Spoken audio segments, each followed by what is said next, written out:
মানে মানে অতিরিক্ত কিছু বলবো না, যা ঘটনা কি কারণ হইতে পারে। কেননা তারা প্রতিশ্রুতি শুনছি আমরা, রাস্তা হইলে তো রাস্তা মোটামুটি একটা গ্রামের রাস্তা, এর সাথে বড় বহু গ্রামই নেই।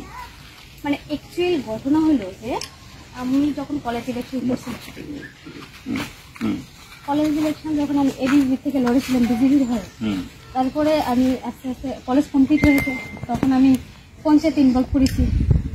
সেই জায়গার মধ্যে কাজল পাল কিছু কাজ করছে যেটার বিরুদ্ধে আমি কথা বলছি, মানে অন্যায়ের প্রতিবাদ। হ্যাঁ, কি নাম তোমার? মুক্তা সরকার। মানে শুধু আমি একা হয়ে তাইনের বিরুদ্ধে আছি, তাইনে যে অন্যায়টি করছে সেই অন্যায়ের বিরুদ্ধে শুধু আমি একা লড়ছি। সেই জায়গার মধ্যে তখন থেকে উনার মানে আমার সাথে সমস্যাটা সৃষ্টি হয়েছে। তখন উনি বিভিন্ন রকম ভাবে চাইছে আমার সমস্যা সৃষ্টি করার, বলতে ক্ষতি করা, ব্যক্তিগত যে আমি উনার যে অন্যায় কাজটি আছে সেই অন্যায় কাজের বিরুদ্ধে কথা বলছি, সেই ব্যক্তিগত শত্রুতা থেকে এতটুকু হয়েছে। এটা যখন ভাঙে তখন তোমাদের কি আগে নোটিশ করছিল তারা? কোন রকমের কোনো নোটিশ নেই, আমরা কিছু জানি না, কথা নাই বার্তা নাই, জাস্ট এসে আমরা কেউ উপস্থিত নাই। সেই জায়গার মধ্যে আমার মা ঘরের মধ্যে ছিল, ঘরের মধ্যে আমার মা খাটের মধ্যে শুয়ে রয়েছে, সেম টাইমে তারা বোলডোজার লাগিয়ে দিয়েছে। ভাবছে না একবারও যে ঘরের মধ্যে কেউ আছে কি নাই, মানুষটার কোনো ক্ষতি হবে কি হবে না, এটা একবারও ভাবি। উপর থেকে কাঠ পড়েছে মার উপরে, এই সব কাঠ মার উপরে পড়েছে, মাকে হসপিটাল নেওয়া হয়েছে, তখন মাকে চিকিৎসা করা হয়েছে। তাদের বিরুদ্ধে তোমরা ইয়ে করছো তো? হ্যাঁ, তাদের বিরুদ্ধে আমরা এফআইআর করেছি, কিন্তু এখনো তো কাজল পাল যে মেন লিড তাকে তো ধরতে পারছে না। পুলিশ কি তোমাদের কাছে স্টেটমেন্ট নিচ্ছে? না, এখনো আমাদের কাছে এরকম স্টেটমেন্ট নেই। পুলিশ কোনো স্টেটমেন্ট নেয়নি? না না না, মানে এরকম তাদের বিরুদ্ধে এখন আমি যতটুকু দেখেছি যে জেসিপিতে যে বোলডোজারটা আমাদের ঘরটা ভেঙেছে সেটা ধরা হয়েছে। আর আমার মা তো সবার নাম বলতে পারছে না, ঠিক আছে, মা তো সবাইকে চিনতে পারছে। বোলডোজার তো হয়তো বা এই কোন শ্রমিক বা কোন আসতে পারে, তার আগে তোমাদের এই ঘরটা ভাঙতে হইব, এটাকে সরাইতে হইব, এরকম কেউ বলছে কি? এসে কোনো মানে কোনো লিগ্যালি কোনো নোটিশ আমাদের কাছে নেই, মুখেও কেউ বলে নাই। না, মুখে এরকম ভাবে তারা তো প্রত্যেকবারই আমার সাথে প্রতিদ্বন্দ্বিতা করে, প্রত্যেকবারই আমাকে ধমকায়, সেই ধমকিটা আমি কখনো মানিনি, এড়িয়ে গেছি। আমি ওটা জিনিস, কিন্তু এই বাড়ি বাঙ্গার মানে ইতে আগে এই বাড়ি সরাইতে দিবে রাস্তা বড় করার জন্য, এইভাবে কেউ বলছিল? কেউ না না, এরকম কেউ বলে নাই, হঠাৎ আইসেই। হ্যাঁ, তারপরে প্রথম দিকে কিছু তারা করেছে আমাদের সাথে, বলতে এটা তো আমরা প্রধানমন্ত্রী আবাস যোজনা, ঘর তো আর একদিনে উঠে না। আমরা বলেছিলাম যদি তোমাদের সমস্যা থাকতো, রাস্তা হওয়ার হতো, তোমরা আগে আমাকে একবার নোটিশ করতা, একবার আমাকে বলতা যে তোমাদের ঘরটা ইললিগালি আছে।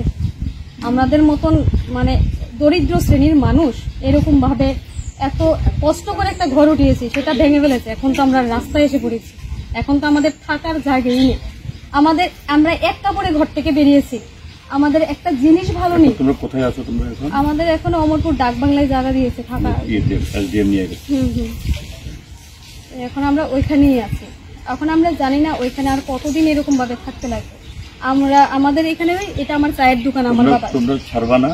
বলো যে না আমাদের শুধু জিএমের এখানে তো তোমরাও মানে ডাকবাংলাতে তো আর তোমরাও সেরকম থাকবা না।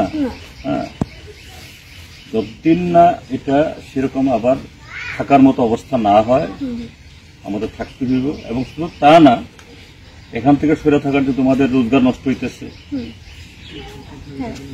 এই রোজগারের ব্যবস্থা করতে হবে, এটা আমি কিনে অবশ্যই স্যার আমি এটা দাবি করি। আমরাও বলবো তুমি কি করো, এটা প্রশ্ন নয়, প্রশ্নটা হইল নাগরিকের অধিকারের উপরে হস্তক্ষেপ, তার বিরুদ্ধে তার যেই হোক আওয়াজ তুলতে হইব, ভয় পাইও না, আমরাও আছি। না স্যার, আমি ভয় পাই না, আমি এখন অব্দি তাদের বিরুদ্ধেই আছি, যতদিন অব্দি আমার সমস্যার সমাধান। তাদের বিরুদ্ধে না, ওটা এক জিনিস, ওটাতে আমি যেতে চাই না, ওইটা আমি যেতে চাই না, ওইটা আলাদা জিনিস। কি কারণে তাদের সাথে তোমার ইয়ে হইল এটা তোমাদের ব্যক্তিগত ব্যাপার, আমার এখানে হস্তক্ষেপ করার বা এখানে ইন্টারভেন করার আমার কোনো ইচ্ছা নাই। আমার বক্তব্য হইল এটা বড় অন্যায়, তাদের এই অন্যায়ের প্রতিকার হওয়া দরকার। হ্যাঁ, অন্য এর আগের বিষয়গুলি এটা ডিফারেন্ট ইস্যু। তো আমি যেটা বলছি বলবো না ওদেরকে, ওর ভাইও আছে এখানে, যে ত্রিপুরাজ্যের মধ্যে যে একটা একদল দুষ্কৃতী যারা গণতন্ত্র মানে না, নাগরিক অধিকার স্বাধীনতাকে অস্বীকার করে, তাদের হাতে হাইজ্যাক হয়ে গেছে প্রশাসন। তার নমুনা হলো এই যে দুঃখজনক ঘটনা বলল, ঘরের ভিতরে একজন বয়স্কা মহিলা থাকা সত্ত্বেও ঘরটা বাইরে থেকে বুলডোজার দিয়ে ভেঙে দিল। এটা চলতে পারে না। যাই হোক, প্রশাসন এসছে, এদেরকে এখন ডাকবাংলাতে আপাতত টেম্পোরারিলি দিয়েছে, কিন্তু এটা সমাধান না। একজন কালপ্রিট ধরা পড়ল না, তো একদিক থেকে তো কি হল যে কালপ্রিটদেরকে খোলা রেখে উপর দিয়ে একটু জল দেওয়া, এটা তো আরো অন্যায়। কাজে আমি তাদেরকেও বলবো, আমরা আছি। ব্যক্তিগতভাবে কার সাথে কি হয়েছে এটা আলাদা জিনিস, এখানে আমরা ঢুকতে চাই না, কিন্তু এই যে অন্যায়, এর প্রতিবাদ হওয়া দরকার এবং তার ক্ষতিপূরণ হওয়া দরকার। ঠিক আছে, কেমন? আসি কেমন?